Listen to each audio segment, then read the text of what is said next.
তাদের দ্বিতীয় দলের নাম হচ্ছে কায়সানিয়া। তাদের দ্বিতীয় দলের নাম, এদের নেতা হচ্ছে কায়সান ইবনে মুখতার নামক একজন লোক। এই দলের উৎপত্তি কিভাবে? যখন হোসাইন রাদিয়াল্লাহু আনহুকে কারবালায় হত্যা করা হলো, শিয়ারা এতদিন গোপন ছিল, গোপনে গোপনে চিঠি পাঠাতো, সভা সমাবেশ করতো, বিভিন্ন কাজ করতো।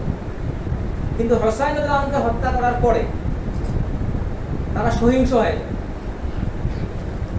তারা প্রতিশোধ নেওয়ার চেষ্টায় নেমে পড়ে। কেন? হোসেন দলকে হত্যা করা হয়েছে। সেইখান থেকে এই দলটার উৎপত্তি। এর মানে তারা সহিংস ছিল, তারা অস্ত্রধারী ছিল, এটা স্পষ্ট। যুদ্ধ করবে কার বিপক্ষে? তারা কি ইয়াজিদের বিপক্ষে যুদ্ধ করছে? যুদ্ধ তারা ইয়াজিদের বিপক্ষে করে নাই, যার পরোক্ষ নির্দেশে হোসেন দলকে হত্যা করা হয়েছে। তার বিপক্ষে তারা যুদ্ধ করে নাই, বরং তাদেরকে ইয়াজিদের পক্ষ থেকে টাকা পয়সা দেওয়া হয়েছে এবং তারা ইয়াজিদের খুব কাছের মানুষ হয়ে গেছে। পরবর্তী তারা হত্যাযজ্ঞ চালাইছে সাহাবীদের উপর।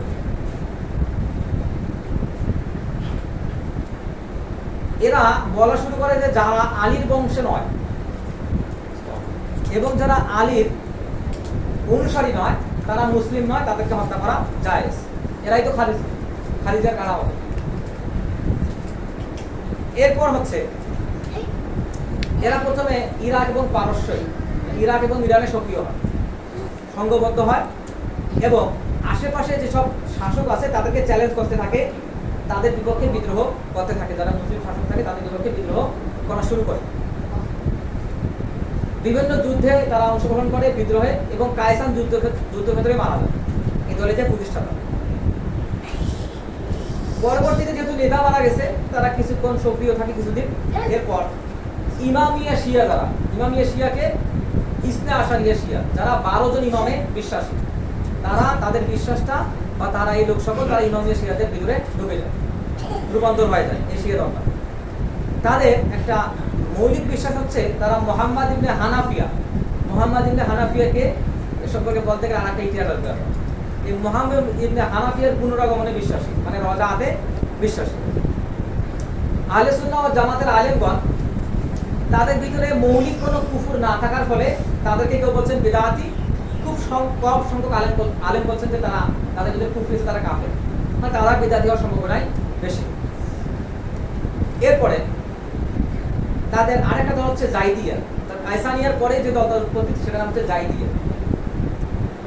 এই দলের নেতা হচ্ছেন ইমাম জাইদ ইবনে আলী রাহিমাহুল্লাহ। তিনি হোসাইন রাদিয়াল্লাহু আনহুর নাতি ছিলেন এবং এনাদের মাধ্যমে উম্মত আসলে উপকৃত হয়েছে বিভিন্নভাবে, তাদের জ্ঞানে, তাদের আচরণে বিভিন্নভাবে।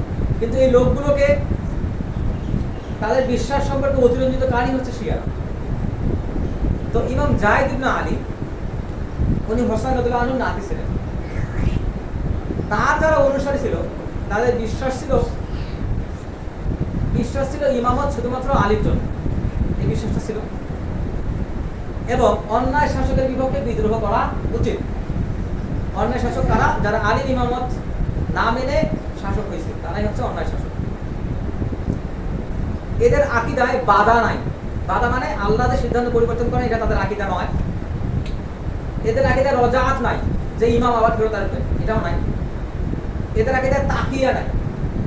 তাকিয়া শব্দ আমি বিভিন্নভাবে বিভিন্নখানে বলছি, তাকিয়া শব্দটা একটু ব্যাখ্যা করে। তাকিয়া মানে হচ্ছে বিশ্বাস গোপন করা। বিশ্বাস গোপন করার জিনিসটা কি? তারা বিশ্বাস করে যে তাকিয়া হচ্ছে তাদের ঈমানের একটা মৌলিক অংশ। বিশ্বাস গোপন করা বা মুনাফিকি করা কি কারো বিশ্বাসের মৌলিক অংশ হতে পারে? তারা বিশ্বাস করে তাদের বিশ্বাসের মৌলিক অংশ হচ্ছে তাকিয়া। এটা কিভাবে করে? বর্তমান ইমাম খোমেনিরা যেভাবে তাকিয়া করে, কিভাবে? এরা দিন-রাত 24 ঘন্টার মধ্যে 1 ঘন্টা, 2 ঘন্টা, 3 ঘন্টা বাছাই করে। যত মিথ্যা কথা, যত জাল হাদিস, যত প্রোপাগান্ডা ওই 1 ঘন্টায় ছড়ায়, বাকি 3 ঘন্টা তারা সত্য কথা বলে। আপনি যখন দেখবেন যে আমরা মুসলিম, আমরা আহলে সুন্নাহ ওয়াল জামাতের আকীদায় বিশ্বাসী, আমরা মুসলিমদের ঐক্যে বিশ্বাসী, আমরাই একমাত্র মুসলিম যারা সাহাবীদের জামাতের কথা বলে ধরে আছে, এই কথাগুলো যখন শিয়াদের মুখ থেকে আসে তারা তাকিয়ে বলে এইসব কথা বলে শুধুমাত্র সুন্নি মুসলিমদের ধোঁকা দেওয়ার জন্য। তারা ওই সময়টাকে বাছাই করে তাকিয়ে পড়ে, আর মুসলমানরা মনে করে এরাই আমাদের নেতা, এরাই এই যুগের অনুযায়ী।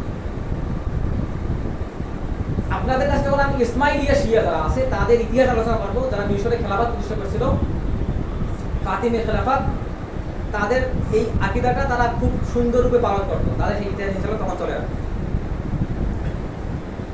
এরপর এই তাকিয়া তাদের ভিতরে নাই, তার মানে কুফরি যে বিশ্বাসগুলো সেই বিশ্বাসগুলো তাদের ভিতরে ছিল না, জাহিদীদের ভিতরে।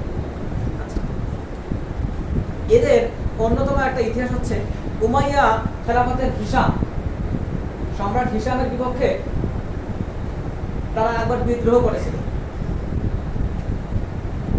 তাদের সাথী কারা ছিল? শিয়ারা, যারা তার অনুসারী ছিল। তো যখন হিশামের বিপক্ষে তারা যুদ্ধে গেছে, এত এই শিয়ারা তাদেরকে ফুসাইছে, চলেন আমরা যুদ্ধে যাবো, আপনার সঙ্গে আমরা আসি। যখন হিশামের বিপক্ষে তারা যুদ্ধে নামছে, তখন যারা এতক্ষণ বলছে যে আমরা যুদ্ধ করবো, তারা সবাই পালে গেছে, ওনাকে একাই রেখে চলে গেছে, মানে বিশ্বাসঘাতকতা। আমরা যখন হোসাইন রাদিয়াল্লাহু আনহুর হত্যার কাহিনী জানবো, তখন আমরা দেখবো যে তারা যে আহলে বাইতের কথা তারা বলে, সেই আহলে বাইতের সঙ্গে কিভাবে বিশ্বাসঘাতকতা করছে সেই ইতিহাস আমরা পরে জানবো।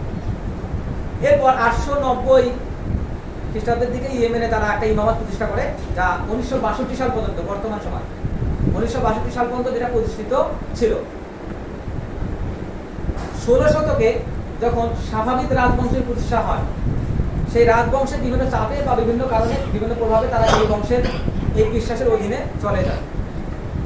এদেরকে বর্তমান সময়ে প্র্যাকটিক্যাল শিয়া বলা হয়। বর্তমান যে আমরা আনসারুল্লাহ কিংবা হুতি বিদ্রোহীদের কথা শুনি, এই হুতি বিদ্রোহীদের এরা হচ্ছে ওই জাইদিয়াদের উত্তরসূরি, এই হুতি বিদ্রোহীরা। তো এদের বিশ্বাস আমরা শুনে আসলাম, এদের ভিতর থেকে দুটো দল বের হয়েছে, একটা হচ্ছে বাত্তারিয়া নামে একটা দল, আর একটা হচ্ছে জারুদিয়া, এটা একটা দল।